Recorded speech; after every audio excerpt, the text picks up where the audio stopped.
What's up guys, Lali here, and today we're diving into one of the most advanced pieces of tech you can wear, the Alpinestars Tech 3 airbag system. Now, you might be thinking, wait, airbags for motorcyclists? How does that even work? Well, thanks to Revzilla, we have our hands on this tech, so strap in because I want to find out how they work, do they save lives, and of course, do you need one? Because at $600, is this pricey vest worth it? Before we get into the nitty-gritty, let's talk about why a system like this even exists. Riding a motorcycle is an amazing experience, but it comes with inherent risk. We know accidents happen all the time, and when they do, the consequences can be severe. In 2006, the Honda Goldwing was the first motorcycle to get an airbag, and in 2007, wearable electronic airbags were used by some professional racers until they were made mandatory by FIM in MotoGP in 2018. But the airbags weren't available to the general public until about 2011. That's when Alpinestars started releasing their Tech Air line of products. And last year they launched a Tech Air 3, which steps in to provide an extra layer of protection between you and your gear. But unlike the airbags in cars, you wear this one like a vest, either on top of a riding jacket or underneath it, depending on the size you get. I really wanted to know if we have any statistics on whether these wearable airbags are actually safer than just wearing your regular motorcycle gear, like a helmet, jacket, pants, boots, and gloves. And after hours of looking through Google Scholar to find some relevant studies on this topic, I actually realized that not too many studies have been published on the topic of wearable motorcycle airbags. But I still did some digging and found one study that did crash test experiments using 4 human corpses, but also analyzed 27 real accidents involving motorcyclists equipped with an airbag jacket along with proper gear. Out of the 27 people they looked at, apparently 20 still did get injured, but out of those 20, only 7 actually had injuries that happened in an area where the airbag was protecting them. And 13 of the injuries happened to body parts that weren't protected by the airbag, like the legs or the arms. But it's impossible to tell how much higher that number would have been if they hadn't been wearing the airbags, since there was no control group. The control group in that case would have been they were still wearing gear, but they weren't wearing an airbag. But it will also be really unethical to do experiments where you have healthy people crashing for the purposes of an experiment. So this type of data won't ever really exist. And the only thing we can do is analyze real life scenarios. Real life scenarios have so many different variables involved in them that it's practically impossible to control for every single thing that could go wrong. So getting these types of measures where you could say wearing an airbag is 50% safer than not wearing one is not something that's really feasible. But thanks to 4 lucky individuals who donated their body to science, and thanks to the scientists that crashed them into the side of a stationary car while wearing airbags, we now have some extra data. They tested 2 of the dummies using an airbag that required a cable pull to be activated, and 2 dummies where the airbag was radio-activated, so no wires involved. And they found that 1, airbags that had a cable attached to them took much longer to deploy than the electronic ones. The Tech Air 3 is an electronic deployment, so thumbs up for that. And 2, which was a little bit disappointing to see, was that they only tested this at speeds of up to 25 miles an hour or 40 kilometers an hour. But based on their results, yes, the 4 crash test dummies were protected by the airbags up to 25 miles an hour in the specific scenario where you would T-bone a car. The flip side to that is that the real life scenarios that they were studying, the riders did at least go up to 90 kilometers an hour, which is about 55 miles an hour. Alpinestars does say that in their own crash tests, the force transferred to the body from the crash was reduced by 95%, which was enough to certify the airbag as CE level 2. Another study did an impact force simulation test with a dummy that was wearing an airbag vest, and they basically hit the dummy with what appears to be a battering ram, and what they found was that as the airbag inflates to its maximum capacity, the impact that's transmitted to you is reduced. What that basically means for us is that you want an airbag that can deploy as soon as possible after detecting an impact, because the more an airbag is inflated when you hit an object, the less force is going to be transmitted to your body and limbs. Since we know that airbags reduce the force transmitted to your limbs, and that force that's transmitted is what's causing injuries, it's reasonable to hypothesize that wearing an airbag puts you in a better position than not wearing one. But let's take a look at how you even wear this thing. It basically goes on like a vest. There's nothing connecting it to your bike. It's fully autonomous. If you get a size extra small like I have here, they say that you can really only wear it over a jacket. Personally, I wasn't able to fit it under my textile jacket anyway, which is a proper fit for me.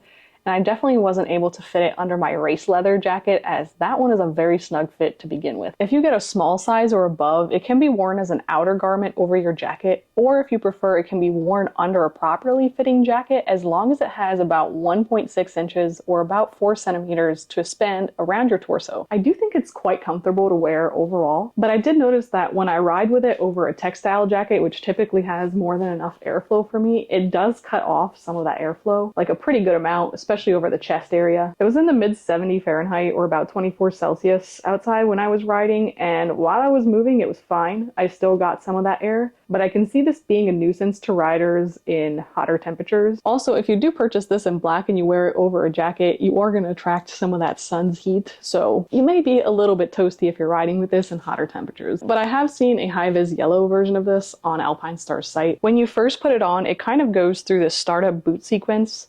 The light flashes and there's vibration feedback to let you know it's arming itself. And then when it's finally good to go, you'll see a steady blue light, meaning it's armed and ready to deploy in case of a crash. If you see anything other than a blue light here, you are not protected. I would just try to remember blue light good, other color, consult manual. I did try and trick it into thinking it was on my body by making sure the inner magnetic clips were attached and it was zipped up, and the top magnetic sensor was also in place, but as you can see, I wasn't able to fool it and it didn't turn on. It's got to go through its setup process.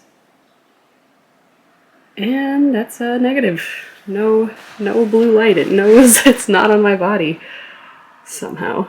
So it seems to be pretty sensitive about knowing when you actually have it on properly, which is a good thing to see. The airbag does come with a complimentary phone book, tech manual, which details the operating system, boot sequence, and anything else that you could possibly want to know about it. And I think this was the first time where I actually read an instruction manual for a piece of gear. So how does this thing work? Well, like I mentioned, there's no tethers or physical connections to the bike. Instead, it operates using a series of triaxial sensors, including accelerometers and gyroscopes, and they communicate with an electronic control unit. These sensors send data inputs to the ECU every millisecond. Then an algorithm understands what the numbers look like during a crash and scans for that pattern in the data. And when it has a match, the airbag deploys. And when it deploys, it's lightning fast, like 50 milliseconds, which, to put it in context, the blink of an eye is about 190 milliseconds. So it deploys in about 1/20th of a second, and it stays inflated for about 5 seconds. Every time I get an expensive piece of gear, I think, I don't want to crash in this thing. I don't want to ruin it.